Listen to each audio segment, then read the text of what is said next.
Yo, what's up, you guys? It's your boy, Huggy B, back with the 14 Horror Stories animated. This video is made by Llama Arts. Yo, it's a compilation of videos. Like I said, it's part two. Yo, I'm going to continue on with it, and I just want to apologize for the first video. I'm sorry that the audio was so damn low that you probably even couldn't really hear me. So, with that being said, let's get it cracking like some broken bones. All right, let's make it happen.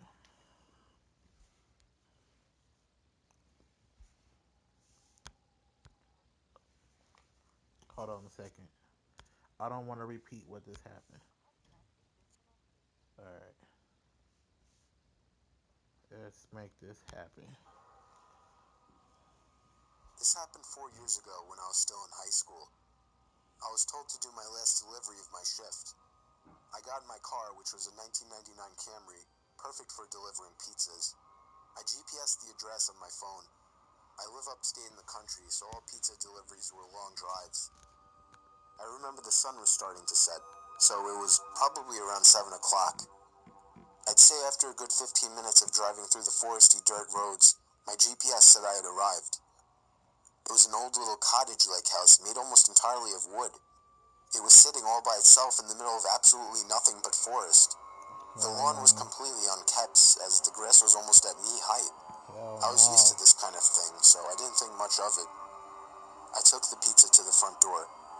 There was no doorbell, so I knocked loudly on the door. Within 10 seconds, I heard the sound of footsteps hitting wood on the inside of the house. The footsteps made it to the door and stopped. I started to feel uneasy. I got the feeling that I was being watched, and that's when I noticed there was a peephole in the door. "It's the pizza guy," I called out. I heard a low, harsh-sounding voice on the other side of the door, telling me to bring the pizza out back. Hell I didn't no. like the idea of going back there. Something didn't seem right. "Are you sure, sir?" I called out. He didn't answer my question. The sound of footsteps didn't move away from the door, so I had the feeling he was still watching me. I almost found myself walking back to my car, but I decided I didn't want any trouble with my boss. The Man, last time I fuck brought a your pizza boss. back, he Man, gave me straight up. attitude. If the boss got something to say, I would tell him, like, yo, something is really fucking strange with that last address if you want to deliver that pizza your damn self because I ain't gonna get fucked up behind no damn pizza. So I reluctantly walked through the uncut grass and around the small house to the back. I remember there was a shed and a little patio back there. In the patio, there was a table with 4 chairs surrounding it. In one of the chairs, facing away from me, I saw the head of somebody sitting in the seat. I began walking over and said, "Excuse me," but the person didn't even move an inch. "Excuse me," I said again louder. Then from behind me, I heard, "Psst, over here." I turned around to see a man poking his head out from the corner of the Oh, house, looking hell at me no. with a crazed smile. "Come over here, I want to show you something." I freaked out, turned Yeah, he around, gonna and show you ran that around the house in the knife. opposite direction, back to my car, for some reason Who the still fuck holding was the that? pizza. I got in my car, started it, and got away from there. On my way back to the pizzeria, I pulled over to the side of the road and called the police. Eventually, I was informed that there was no sign of anybody having been in that house for a long time. I quit my delivery job a few days after that. Mm-hmm. I have no idea what would have happened to me had I gone up to that man, but to this day, I still wish I just turned my head to see who or what was sitting in that patio chair.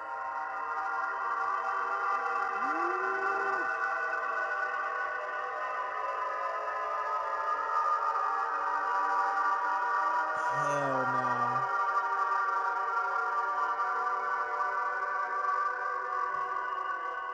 That's creepy as fuck right there. Hell no. It was during a blizzard in Valley Stream. I was getting paid $250 to watch some couple's kid while they went away for the weekend. His name was Matthew. This took place on the first night, which was a Friday night. Matthew was already supposedly asleep, while I was in the living room watching a movie. I got a knock at the door and looked at the clock. It was close to midnight. There was no way I was opening it. Not even 10 seconds later, I heard the the sound of 2 or 3 men angrily banging on the door, telling me to open up. I felt like my heart was about to stop. I took a peek through the blinds, and there was somebody standing right on the other side of the window. I fell back in fear, Oh and hell! after managing to get back on my feet, I ran to the kitchen phone first thing to call the police. What? They said because of the weather, it could take a while for an officer to get here. I was told to take the child and hide somewhere until an officer arrived. They wanted to keep me on the line, but I wasn't thinking clearly in the heat of the moment and hung up. However, it wasn't Why until I she ran doing the through the nail living file room shit though? that I realized the banging had stopped. She looked hella I took calm. a second peek through the living room window. Nobody was there now. I heard the sound of glass shattering from a few rooms over. Oh. My knees started to feel weak as I realized they had just broken the window and were about to climb into the house. I had to run and get Matthew. I couldn't just leave without him. Oh yeah, Of heavy course, when ass I got sleeper. upstairs, there was no time left to run back downstairs, as I already heard footsteps and laughter coming from downstairs. I covered Matthew's mouth with my hand as I ran with him into his toy closet. A few minutes dragged on to what felt like half an hour as we sat there in the dark closet. Matthew began to squeal as footsteps on the carpet reached the outside of his bedroom door. There was more than one person. They came inside. There weren't many places to hide in this room. I was actually reflecting on my whole life, so sure I was gonna die. We heard the sound of a police siren outside, even from in the closet, and then I heard one of the men in the room mutter, "Aw, shit." I opened the door back up as I heard at least 3 pairs of footsteps hurriedly rushing down the stairs. They didn't get far, as the police later found their footprints in the backyard, leading to our shed. There were 5 men in total, and they were all arrested.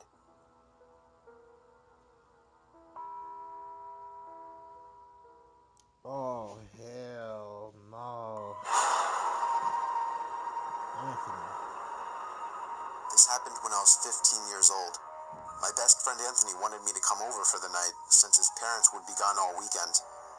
I rode my bike over and put it in his backyard before letting myself in through his back door. We played basically every video game he had, from FIFA all the way to Call of Duty, with popcorn and other junk food spilled out all over the floor.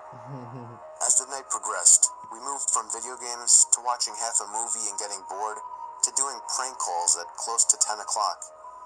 Anthony made a few calls to different pizza places. When it was my turn, I just dialed a few random numbers in hopes to get someone at their house. On, say, my 4th attempt, I finally reached somebody.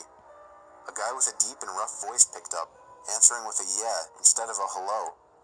Anthony's laughing in the background made me stumble with my words mid-sentence, ultimately cracking up into laughter. I had never done a prank call, so I sucked at it. The guy on the other end was silent. I regained a straight face and tried to continue with the call. It went something like this. Sir, would it be alright if I borrowed one of the wheels from your car? What's your name, kid? My name is Bob. Really? You sure it's not Anthony? It hit me like a brick. I looked up at Anthony, whose face was noticeably full of fear. I hung up the phone, not wanting to be on the line with whoever that was for another second. Anthony, Wow. who the hell was that? I asked him. I don't know, he told me. Does your caller ID info display your name or something? No, it shows my dad's name. We hopped on the computer and did some research, trying to figure out how it was possible to get someone's name through their phone number. It didn't make sense how he could get Anthony's name so quickly. He was way too young at the time to be on any of those personal information sharing websites. We ended up asking a question on Yahoo Answers, since no one had a similar experience. The question turned up no answers. I suggested he call his dad, You but know he what the said he crazy wasn't. part is? Yahoo Answers don't never have no fucking answers. I would say the most good tool to have for this one is probably Google because they seem to know they know a lot of shit. Yeah, Yahoo Answers is fucking garbage. Bottom line. Supposed to have anybody over for the weekend, so he didn't want to call. We planned on sleeping in the living room, so we just resumed watching the movie that we hadn't finished from earlier. Right after the phone call had left my mind, me and Anthony looked at each other when we heard his front storm door opening, and then the doorknob to the front door began to turn. It only was able to turn about halfway before the lock restricted it. Anthony turned off the TV, and I went over to the window to see who it was. I spread the blinds open. There was a tall guy standing outside. He noticed the blinds moving and turned to look at me. I practically threw the blinds back into place. Me and Anthony hid in the kitchen, listening for any more Gonna be noises. trouble, We heard the sound of the gate to the trouble. backyard opening, as it was right outside the kitchen window. God damn it, I said. I forgot to shut the back door. What? Anthony urged me to run and shut it. Man, seriously? I made it to the hallway leading to his back door and froze. There was a silhouette standing outside the back door. I don't think he noticed me, but he was surely looking into the house. He opened the door and stepped inside. I tiptoed to the kitchen and motioned for Anthony to follow me upstairs. We made it to his room as quietly as possible, pulling the door shut to avoid making any noise. We crawled under his bed. He had cloth covering the bottom of his bed, so you couldn't see anything under it unless you actually moved the cloth. The doors downstairs all opened, each one getting closer to the stairs. Thumps finally began up the stairs, and he was right outside the door now. The door to the room opened. I could hear Anthony's breathing. It was too loud. Footsteps moved over to the closet, and then the closet opened. I could hear the coat hangers being slid around as the fabric of the jackets and coats rubbed against each other. Footsteps moved over to the bed and stopped. I felt like my heart was about to explode out of my chest. Anthony's breathing was too loud. I had to cover his mouth with my hand. Nothing but silence in the room now. We laid still for so long, I almost thought he wasn't even in the room anymore. I moved my hand away from Anthony's mouth and whispered in his ear, "You think we can make a run for it?" He was about to answer when the most disturbing, memory-haunting scream I'd ever heard filled my ears as Anthony was seemingly dragged out from under the bed. I crawled out and saw him struggling with the man. Yo, he got that I fucking desperately death looked grip around on for his anything to use as a neck. weapon. I settled with the screwdriver sitting on his nightstand. I hurried over to the man and drove the screwdriver into his back. He let go of Anthony as he let out a scream of agony, giving us time to get the hell out of the house. Running onto the road would give away our position too easily. It would take too long to make it to his neighbor's house. We dove for the tree line in the woods and took cover behind a bush, watching the house. The back door opened as the man stepped outside, looking around the backyard. He then looked out to the woods. I felt his eyes pass me as he scanned through the tree line. It seemed that it was too dark for him to see us. Then, he turned his head back in our direction. I ducked behind the bush. "Joe, he's coming." "What?" "Dude, get up, we gotta run." He was right. The man was approaching us fast. How could he have seen us? We ran through the woods with the leaves crunching under us, giving away our position. When Anthony tripped over something, I crouched down with him, hoping we had run far enough. Not even 20 seconds later, oncoming footsteps from the direction we were running from came fast. They slowed down only 2 trees away from us, as we lay face down in the leaves. Moments later, the footsteps take off in another direction. We waited until we could no longer hear them, and took off back in the direction of the house. While running, over the sound of leaves crushing and my heavy breathing, I could swear I heard leaves crushing from behind us. We made it back to his backyard, into his house, and this time remembering to shut the back door. We were now able to call the police. Anthony stayed on the line with them, while I patrolled the back windows, making sure nobody was out there. It was so dark, though, I couldn't see anything. So I did something that seems stupid today.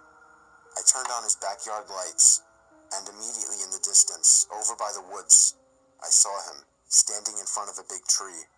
He turned off back into the woods and disappeared out of sight. That was the last time me or Anthony ever saw him. I would be lying if I told you we heard the occasional knocks at our windows or something cliche. No, that was it. 5 years have passed and nothing has happened. Do I wonder if it was somehow linked